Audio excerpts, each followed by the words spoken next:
Alright, so I'm going to do a quick review on the Toro. I don't know what the model number is. Toro Recycler 22-inch 7-horse Briggs & Stratton 190cc. This is one of the mowers that does not have a primer or a choke. Well, I guess it technically probably has a choke in there somewhere, but it's not your traditional on the cable. This is a completely different design I've ever had. What you do is you just pull the rope, and if it doesn't start the first time, it'll start the second time. And it's apparently guaranteed to start, even though all Toros say that. And it does pretty much start even with Tecumsehs every time until they start getting, used a lot or get old or beat up, whatever. But those are with the primers. This might be a different story. I don't know. All depends. I'm not going to say this is going to last 100 years because I've never had a Toro last a year or two without something going wrong. So, whatever. But we got a good deal. As you can see, the tires are in immaculate shape. Like the guy that had it was like in a city house and had a little yard. So yeah, nothing like this. It takes about 2 hours. Well, more than that because now I'm in the garden area. But yeah.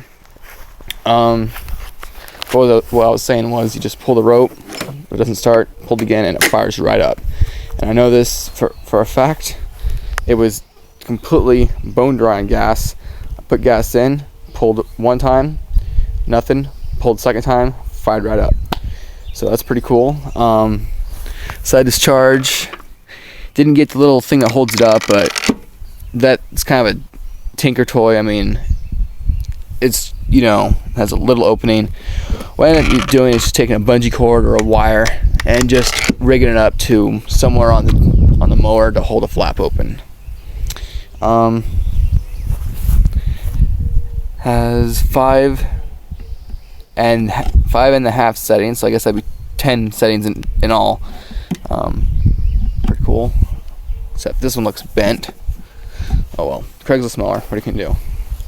What can you do? For some reason it says no E85, which is ethanol, and all gas, at least in Oregon, well, pretty much everywhere in the States, has 10% ethanol. Unless if you go to a special gas station, they might have gas where the premium has no ethanol.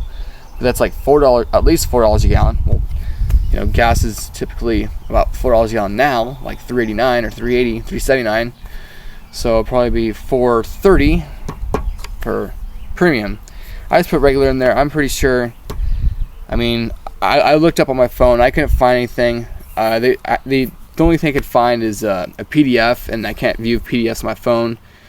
So yeah, regular works for now. But if I really shouldn't use regular, let me know. I'll stop using regular. I'm pretty sure it's just because ethanol rots out fuel lines, so they say, and it's probably don't want to use ethanol because it would void your warranty if it still had a warranty. But it's a freaking lawnmower. Like, I've heard 2-cycle, like, don't put ethanol regular gas in a 2-cycle. That's really bad on it. But a lawnmower 4-cycle, really? I don't know. It's got a bigger bag. It's like probably that much bigger. If I had another mower next to it, you'd tell. But oh well. I don't like this design because you can't see how much your bag is full. I mean, you can still kick it, whatever, but you have to take it off. Another thing, if you look down there, there's like a lip, like a ramp for the grass to go up. I don't know how much you can see, but there we go. See? Right down there. It's like a seamless, it's like a ramp up. So I think it has something to do with better grass suction or whatever you want to call it. Personal pace, so you push on it. The more you push on it, the faster you go. When we got it, it was really slow. You had to push all the way down. It was just a walking, creeping speed. It was horrendous. So I tightened it. It's quite a bit better now, but it could probably be tightened up a little bit, but it's good. I put a pipe insulation for a bumper, so if I run into something, like a hole, hit my gut or my groin, it's gonna hit the cushion, and yeah, give me a little bit of protection. Rigged this up with a pop can and a popsicle stick because the cable right there broke, the little plastic part, but it works. Kill switch, there was a cover on it, but I took it off because you couldn't see whether it was off or on. It's got the quick wash. Guy that had it before never washed it. Never wanted to try out the feature. Let's tip it over really quick. Oh, before I do that, it's got the quick change, so you can just pull it up and mulch. I haven't tried the mulch since I sharpened it, but I did over there. But that was before I just mowed it again. It worked all right, especially for being a super dull blade. But for how fast grass grows around here, you know, we get like rain almost every day in Oregon, so mulching's more of a novelty really around here. I see people do it, but I'm like, really? You're just making a mess. Okay. Here's a blade. This big huge hunk right here is your blade clutch. So you can have the blade mower running and the blade stopped. Pretty cool. Sharpen the blade, it's nice and sharp. Got your bottle openers right here. I don't really know what that's there for unless it's, I don't know, to beat up the grass. And your transmission, itty bitty, non-repairable. If it goes out, you have to buy a new one. Lovely, I know. I like how it's got 2 bolts, so it's easier to take your blade off. I mean, it's one more bolt, but it's easier. You don't have to struggle so hard with the block underneath.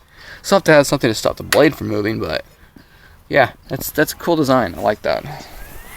Problem is, you have to get another blade if something screws up. You can't use your old blades. And I think that's pretty much it before I fire it up. Yeah, so I guess I'll fire it up and I'll show you how it mows. I think it's quite a bit quieter than the other ones that we've had. We've only had one Briggs & Stratton before. That was years ago. That was like the second one. This is our 8th Toro.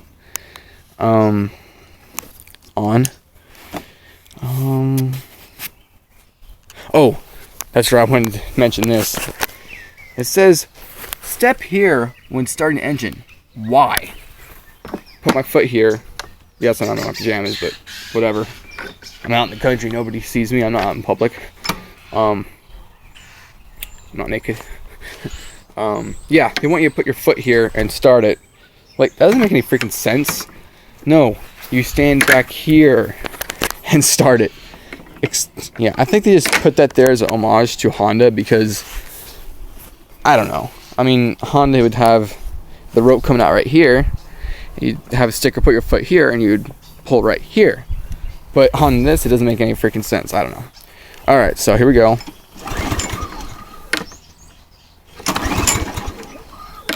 Oh, now I flooded it.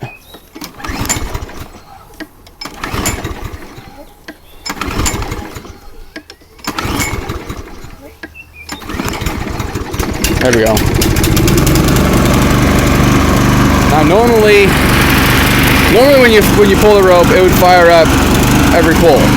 But when you tip it over inside, it floods it, so yeah. Alright. So one hand here to hold this down. One hand there to hold this down.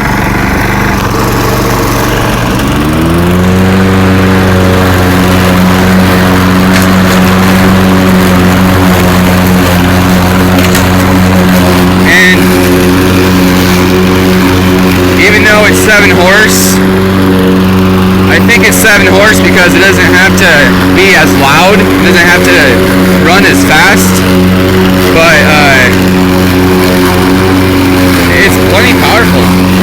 I took a super dull blade, I went through thick grass, and that didn't kill it. So if it can do good on that, dull blade, thick grass, it can do fine with your everyday applications.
still runs. You can run over whatever the hell you want. See, it's not cutting up. It's not cutting up anything. Blades off. Yeah, it's pretty freaking sweet, I must say. Turn it off.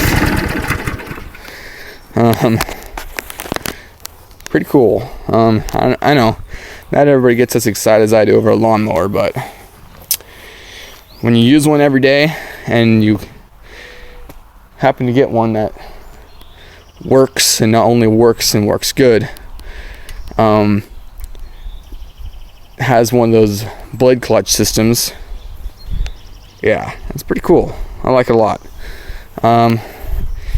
So over time, if you see this video, you have a question or a comment, whatever, about anything about lawnmower related, drop the comment down below.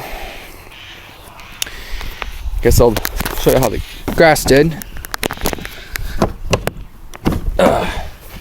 This big bag, it gets full. Look at that. I mean, okay, so there's space left still, but that's after I knocked it back. Usually when you have a bag on there, only a third of it gets full. And that's with normal grass. I'm not talking about super dry stuff. Super easy to unload. Big, huge opening. Unlike the Craftsman, it's like 2/3 size. Well, I'm talking about the older Craftsman, not the newer ones that has a bigger bag. That pretty much copied this design. Yeah, so I got a new lawnmower, and I know it's not as thrilling as a new car. For example, a Dodge Challenger, but hey, what cuts you? What was I gonna say? Whatever floats your boat, whatever cuts your grass, whatever pulls your rope, whatever. Yeah. I don't know. I gave I was looking back at some of my older mower reviews, and I gave a front-wheel drive mower Toro an 8.5, even though it only had one speed, and yeah, that only lasted like a year before it went out, but that was, it was already like 3 years old at least. This one, the guy said it was 2 years old, and yeah, I had to scrape up so much caked in grass underneath there. It was so bad. Now the paint's gone underneath, or most of it, but whatever. The rest of it's in great shape. Yeah, and here's to show how easy it is to start. Just remember to put it on the switch, put on. I think it's stupid how it's on off. It should be just a hold down, and then when you let go, it releases and it goes back to on automatically. So you don't. I've already like at least 10 times, well maybe 5 times, pulled the rope and wondered why it wouldn't start, and looked over the switch and like, oh yeah, I got to turn it on. But yeah, that's how easy it is.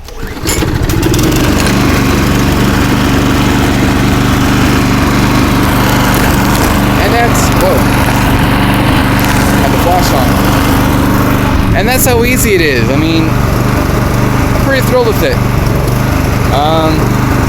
If there's only one thing I don't like, it's when you pull the mower.